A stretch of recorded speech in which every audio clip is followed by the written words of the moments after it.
Depuis plus de 100 ans, Chanel est synonyme d'élégance et de fait main, les fameuses petites mains de la haute couture. Avec un tel ADN, il a été écrit qu'un jour, Chanel lancerait une manufacture horlogère. C'est chose faite depuis 1987, mais c'est seulement en 2000 que Chanel fait son coup de maître avec le lancement de la Chanel J12. C'est pourquoi on reçoit aujourd'hui Pierre et sa Chanel J12 Superleggera chronographe dans un nouvel épisode de Petite Montre entre amis. Bonjour.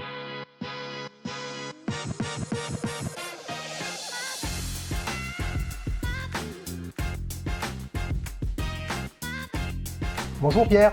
Bonjour Xavier. Ça va? Pas mal, et toi? Je suis ravi de te recevoir. Mais moi aussi, je suis ravi d'être là. Tu nous la montres cette Superleggera? Avec plaisir. Alors Chanel J12 Superleggera. J'ai l'impression qu'on va parler d'un peu de tout. Voilà.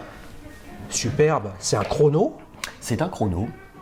Donc la différence par rapport à la J12 normale, entre parenthèses, c'est la légèreté de la montre qui est faite dans de l'aluminium, Oui. au lieu d'être dans de l'acier. Donc, D'accord. quand tu la portes au poignet, pour moi, c'est beaucoup plus confortable et voilà, agréable à porter. Alors tu le sais, hein, puisque tu nous as écrit pour participer à cette émission, on commence toujours où tu as un exercice de style à faire. Si tu devais synthétiser cette J12 chrono là, en un adjectif, ce serait lequel? Classicisme, élégance. Tu sais que tout le monde qui vient dans cette émission parle d'élégance et de classicisme. Je pense que je suis pas très original. Pour une Chanel. Pour une Chanel, le côté classique, c'est un peu l'élégance, c'est évident aussi. Ce que j'aime dans cette montre, c'est qu'effectivement, elle est pas tape à l'œil, elle est voilà, elle est. Mais en un mot, définir une montre, je dirais que pour Chanel, c'est une montre iconique, hein, puisque ça a été là, on a. Alors tu parles de la J12 ou tu parles de ce modèle Superleggera? Non, de la J12. Là, je parle de la J12. Hein.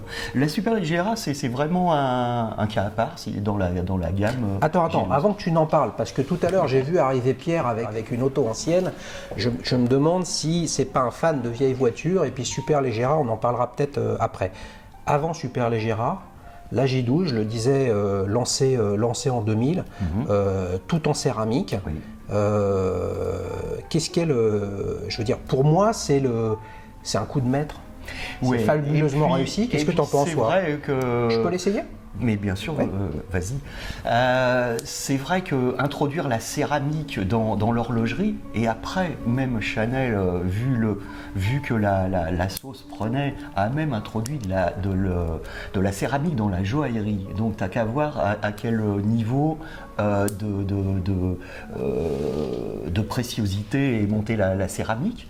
Donc, parce qu'il faisait des bijoux avant. Ouais, Chanel a fait des bijoux. La première collection de bijoux et date de 1932, donc de joaillerie.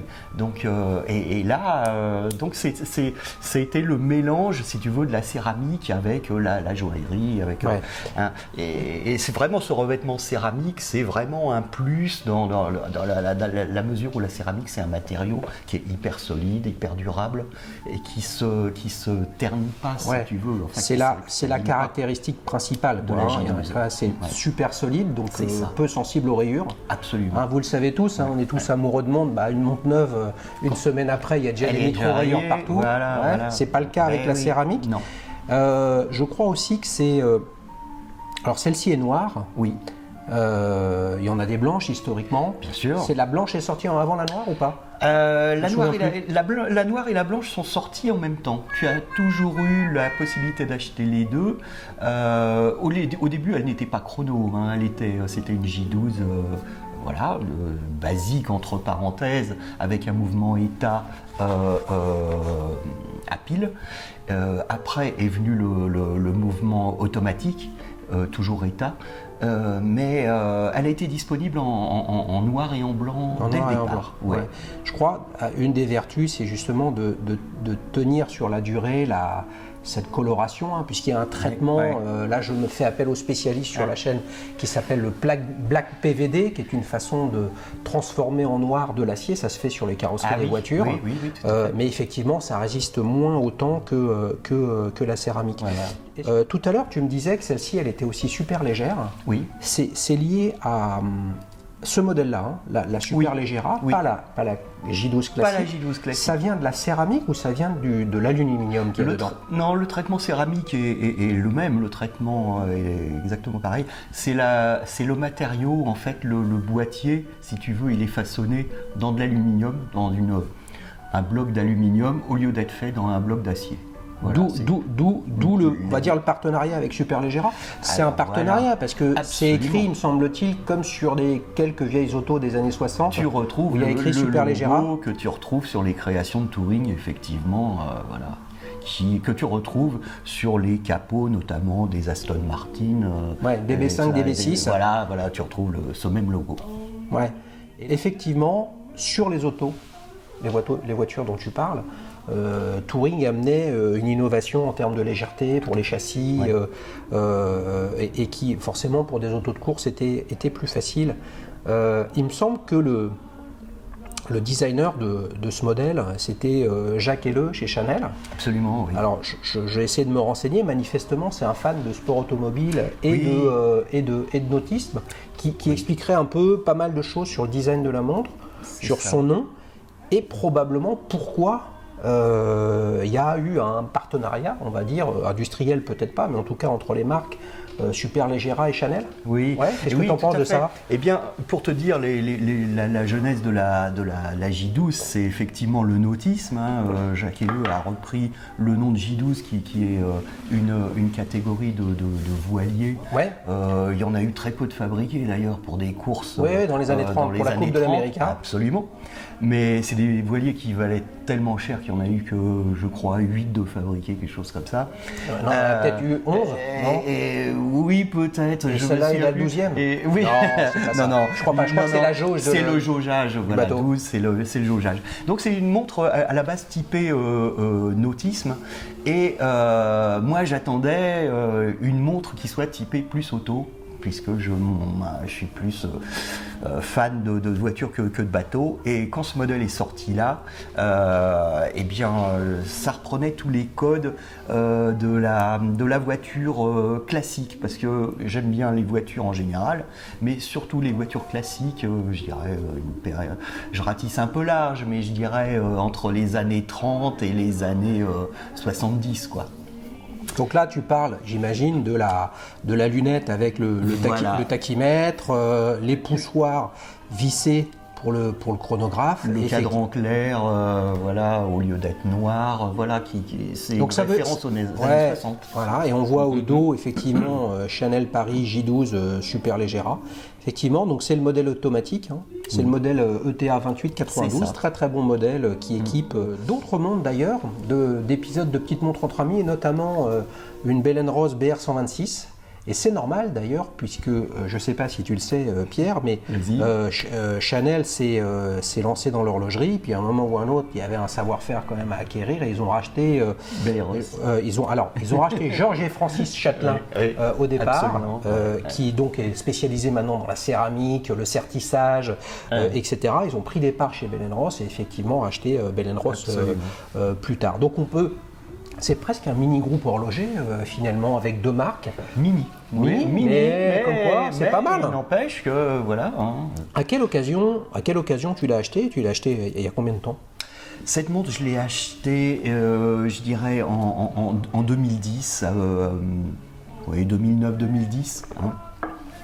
Et voilà, donc je me suis dit que. Alors j'avais une culture un peu Chanel, tout ça, donc je me suis dit celle-là, s'il y en a une, c'est celle-là qu'il me faut. Donc j'ai pris la J12 Super Leggera. Toujours référence à l'automobile. Ouais, elle est toujours commercialisée celle-ci? À ma connaissance, alors il y a un autre, j'ai vu un modèle qui s'appelle Super Leggera blanc, curieusement, mais qui est complètement différent de celui-là. Donc, mais telle qu'elle est là, je crois qu'elle n'est plus commercialisée. D'accord. Parce que je pensais, quand on a parlé, on prépare un petit peu l'épisode quand même avant, hein, il me semble qu'il y a un modèle avec la maille du milieu sur le bracelet qui est en aluminium. Tout à fait, oui. Elle était disponible soit bicolore, ou toute noire comme celle-ci. En tout cas, elle est vraiment très très légère. On l'a comparée tout à l'heure avec une J12 blanche non chrono entièrement en céramique, donc pas avec la boîte en aluminium. Celle-ci est tout juste plus lourde alors qu'elle fait 4 mm de plus en largeur, 1 ou 2 mm en épaisseur. Elle est chrono et elle fait quasiment le même poids que la blanche en version classique, juste avec les 3 aiguilles et puis la date de mémoire. C'est vraiment intéressant. Est-ce que tu as vu que il y a quelques mois, là, juste avant l'été 2019, il y avait une nouvelle J12 qui était sortie. Oui, tout à fait. Et je voulais t'en parler parce que la campagne publicitaire est particulièrement réussie avec d'anciens mannequins, actrices récentes, etc. et qui en fait nous racontent une histoire. Vous le savez, ces petites montres entre amis, c'est vraiment des histoires de montres et de personnes. Et le slogan de la nouvelle J12, c'est une question de seconde. Et la seconde, c'est quand même ce qui nous intéresse dans le sport automobile. Bien sûr. Tu vois ? Je dirais même le 10e ou le 100e de seconde. Ouais, mais c'est qu'une question de seconde. Je sais pas, j'ai essayé de chercher dans le monde du sport, un peu en dehors de l'horlogerie, ce qu'il y avait sur la seconde. Donc j'en ai quelques-unes pour toi. Est-ce que tu préfères la boxe, le sport automobile ou tout ce qui touche aux fusées et à l'espace ? Choisis l'un des trois. Écoute, je crois que tu as trouvé tout de suite mon choix. Je pense que ce sera sport automobile. L'automobile, oui. Eh bien, en parlant de seconde, en 69, Jackie X a gagné Le Mans au volant d'une Ford GT40 avec 120 mètres d'avance et 2 secondes sur une Porsche 908. Tu te rends compte, 2 secondes sur 24 heures, ce n'est qu'une question de seconde. Tu vois bien que horlogerie et automobile, c'est vraiment deux choses qui sont intimement liées. C'est ce que tu as voulu retrouver dans cette montre ? Oui, tout à fait. Entre le côté technique, si tu veux, de la légèreté et tout ça, qui se rapporte par... tu parlais de 2 secondes, mais c'est par la légèreté qu'on grappille des secondes. Tout ça. Donc tout ça c'est lié. Et tout ça, c'est... Mais j'ai remarqué que dans le milieu des montres, les gens qui sont passionnés de montres, ils aiment les voitures. Et réciproquement. C'est assez fréquent. C'est pas toujours le cas, mais effectivement, on y retrouve toujours une affaire de mécanique, c'est-à-dire comment ça fonctionne, etc. Une affaire de design, et tu verras dans le quiz, j'ai une petite question pour toi où on va bien rigoler, mais si on revient, tu vois, sur cette super Légera et l'automobile, et ben en fait, c'est ce qui fait le lien, c'est l'aluminium. Pour aller plus vite et gagner quelques secondes, tu l'as dit, dans les courses automobiles, il fallait s'alléger, et puis c'est pour ça que Touring a lancé cette innovation, qui perdure encore, mais qui est un peu moins sur le devant de la scène aujourd'hui, puisque c'est moins intéressant. Et puis les supercars, ça pollue, ça fait beaucoup de bruit, c'est pas simple. Puis je pense que maintenant, on a trouvé des techniques d'aluminium, des châssis en aluminium collés, en sandwich, des choses comme ça, qui sont peut-être encore plus rigides que ce que est-ce qu'on pourrait dire, Touring. Eh bien, regarde, on pourrait dire que le haut châssis, l'aluminium, puis maintenant en fait les carrosseries sont en carbone et on pourrait presque dire que le carbone à l'automobile c'est la céramique à l'univers des montres. On peut dire, on pourrait dire ça. Alors c'est parti maintenant pour la séquence souvenir. Pierre, est-ce que tu te souviens ton premier souvenir horloger ou de ta première montre ? Ce qui t'a un peu marqué quand tu étais plus jeune ? Alors, ma toute première montre, je m'en souviens très bien, c'était une petite montre Lip que j'ai dû complètement exploser dans une chute de mobilette ou un truc comme ça. Donc, celle-là, on n'en parle plus. Il y a une montre qui m'a vraiment touché, c'est une montre qui m'a été offerte pour mes 18 ans et c'est une montre Zénith. Ah, j'adore Zénith. Voilà, c'est une belle marque. À quoi elle ressemblait cette montre ? C'est peut-être pas la montre la plus connue, certainement peut-être la moins connue des Zénith. C'est une montre qui était encore au catalogue, je ne sais pas actuellement, mais il y a une dizaine d'années, elle était encore au catalogue. Mais tu l'as encore cette montre ? Eh ouais. Ah ouais ? Je te l'ai amenée. Ah génial. Tu veux la voir ? Ouais, tu nous montres ça ? Allez, ça marche. Tiens, hey. Et voilà. Ah, fais voir. En or? Regarde. Or ou plaqué or? Elle tu est sais plaquée. Plaqué Elle est or. plaquée. Ouais. Ah oui, Zénith Respirator. Le respirator. Hein. Oui, je te confirme. Il me semble Donc, que c'était elle au est catalogue il y a encore quelques temps. Très typé des années 60, hein, quand Ouais. même. Montre carrée. Montre carrée. Donc elle existait. Comment dirais-je, sur le catalogue, on l'a trouvé il y a, je te dis, une dizaine d'années. Sur la publicité, on voyait JFK qui regardait l'heure comme ça. Alors, on distinguait pas bien la montre. Tu n'étais pas le président à l'époque, quand Non, même. non. Ok. Mais je suis même pas sûr que ça soit une montre Zénith qu'il regardait ou si c'est parce qu'on distingue pas bien la montre qu'il a au poignet. Mais bon, c'était le petit Et clin d'œil. petite histoire, grande histoire dans l'horlogerie, on en connaît tous. On n'est pas sûr toujours de est-ce que ça s'est réellement passé ou pas. Et effectivement, c'est ça. elle est vraiment remarquable, carrée comme ça, 3 aiguilles. Ouais, c'est très typé années 60, effectivement, avec la date. Tu la portes souvent? Je la porte dans des occasions bien particulières. Ouais. Je l'ai pour sortir, pour des grands Oui, événements. c'est ça, des événements, des choses comme ça. Je la mets pas, je devrais le faire tous les jours, parce que je l'ai portée, je dirais, au quotidien, entre le moment où je l'ai eu et le moment où j'ai eu je l'ai portée pendant quasiment 40 ans au quotidien. Et je l'ai fait restaurer donc chez Zénith il y a une dizaine d'années. Je l'avais fait nettoyer une seule fois et nettoyer, réviser une seule fois parce que elle en pouvait plus, elle avançait plus, donc il fallait un bon nettoyage. Sinon, j'ai jamais eu de problème avec cette montre-là. Chose qu'il faut jamais faire avec ces mouvements-là, c'est que je la quittais jamais, même pour bricoler. Donc t'imagines, comme je porte la montre au bras droit, donc elle prenait quand je donnais des coups de marteau, des choses comme ça, c'est le mouvement automatique qui subissait. Mais malgré ça, elle est toujours en parfait état de fonctionnement. Donc là, elle est complètement remise à neuf.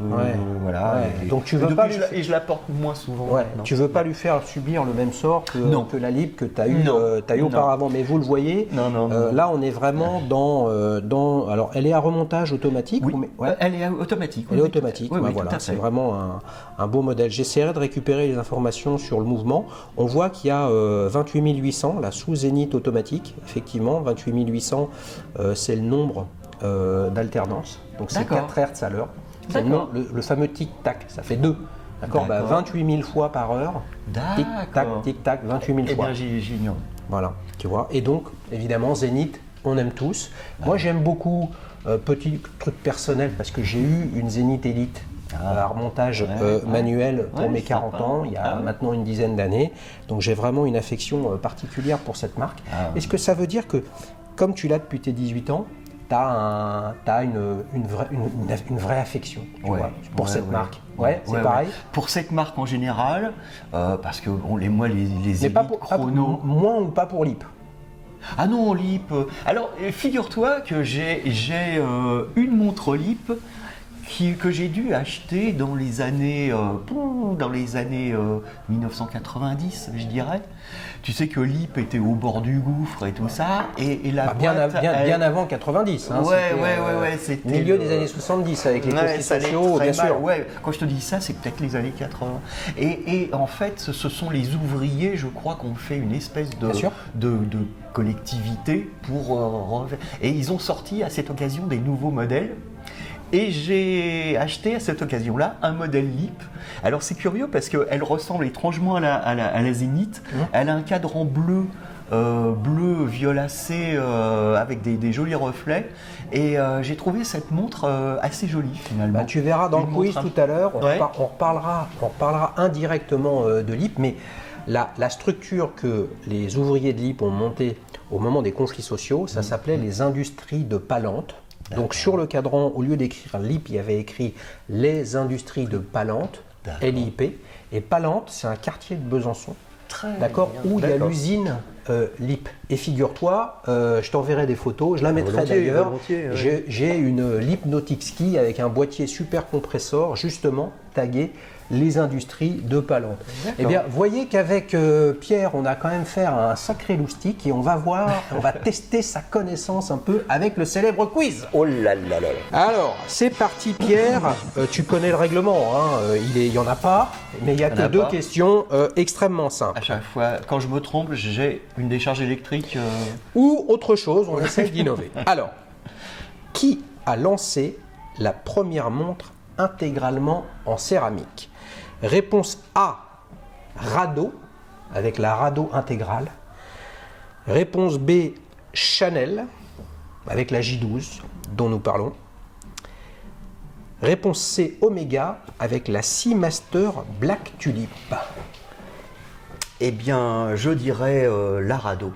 Tu dirais la Rado? Je dirais la Rado. La Rado intégrale? Voilà. Intégrale, oui. Eh bien, c'est pas ça, mon cher Pierre. C'est presque ça. C'est presque ça. La Rado intégrale, qui est toujours au catalogue de Rado, d'ailleurs, qui revient en force. Rado, pourquoi? Parce que Chanel a fait son œuvre avec la céramique et c'est devenu un truc super tendance. La lunette sur les Rolex, tout le monde s'y met. 1986, lancement de la Rado intégrale rectangulaire, intégralement en céramique.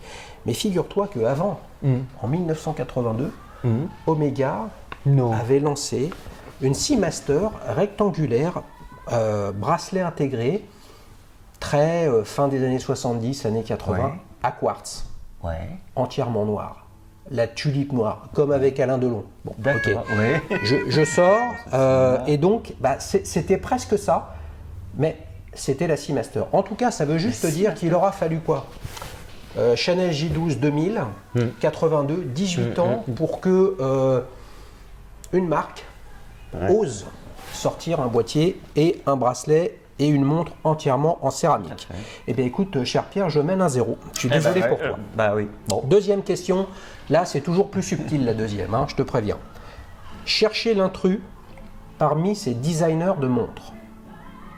Ce qui veut dire que l'un des trois que je vais te citer ne design pas de montre. D'accord. Réponse A, Isabelle Ebé. Réponse B, Gérald Genta. Réponse C, Marcello Gandini. Alors ça se trouve, il y a un piège. Je dirais Gandini parce que bon, on le connaît tellement dessiner des carrosseries de voitures. Mais Tu penses à laquelle, par exemple? Gandini au Lamborghini. Oui, bien sûr. Hein. De Tommaso Pantera. Voilà. Mais il peut y avoir un piège parce que ces gens-là sont tellement de talent. Oui, c'est vrai. Un designer reste un designer. Hein. Exactement. On aurait pu parler de Philippe Stark, mais je ne l'ai pas mis dans mes questions. Donc, quelle est ta réponse? Eh ben, je dirais quand même Gandini. Gandini, bonne réponse, Pierre. Voilà. Donc il n'a fait que des voitures. Eh bien, en tout cas, je ne sais pas s'il a fait des montres, mais en tout cas, il a fait des superbes voitures. Isabelle Ebé, ça te dit quelque chose? Oui, bien sûr. Isabelle Ebé, je parlais de LIP tout à l'heure. Voilà, elle a designé justement au moment où LIP a été repris. Après les conflits sociaux, il y a eu toute une vague de superbes designers. Isabelle Ebé, qui a fait des montres pour femmes rectangulaires très bien dessinées. Isabelle Ebé, elle a peut-être travaillé pour Chanel puisque c'était la décoratrice et l'architecte des boutiques Yves Saint Laurent. Elle a travaillé sur la décoration intérieure du Concorde. Tu vois, et Isabelle Ebé, il y avait Roger Talon qui a fait le TGV, Jean Vinvan qui fait des bijoux, etc. Tous ces gens-là étaient des designers de montres pour LIP. Et puis Gérald Genta, je l'ai mis parce que Gérald Genta, à un moment ou un autre, ça va quoi. Hein, je veux dire, la Royal Oak, la Nautilus, etc. Dès qu'il y a une montre qui sort avec un bracelet intégré, tout de suite Gérald Genta. J'aime beaucoup Gérald Genta, j'adore la Royal Oak, j'en ai une. Mais à un moment ou un autre, contrairement aux voitures, Pierre, il y a un déficit de notoriété des designers de montres.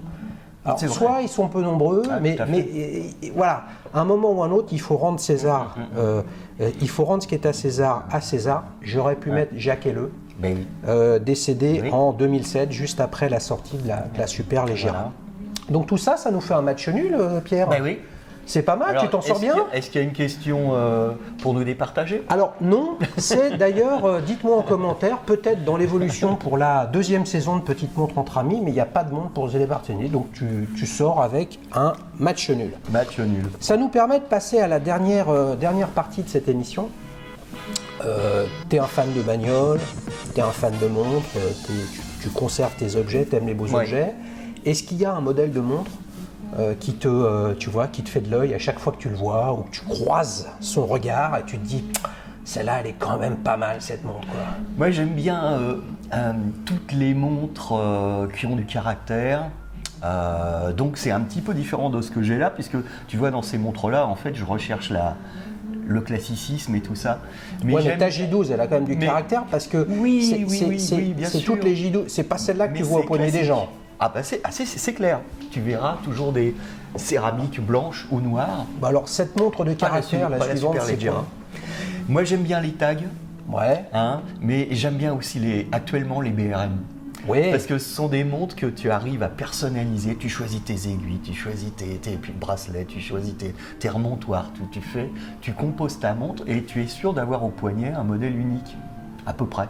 À moins que tu aies deux personnes qui aient les mêmes goûts. Mais Donc ça veut dire BRM, la marque quasiment la plus proche du sport automobile. Voilà. Là on est en plein. T'es en plein dedans. La customisation. Donc t'as pas envie d'avoir la même montre que tout le monde. C'est ça. Ouais.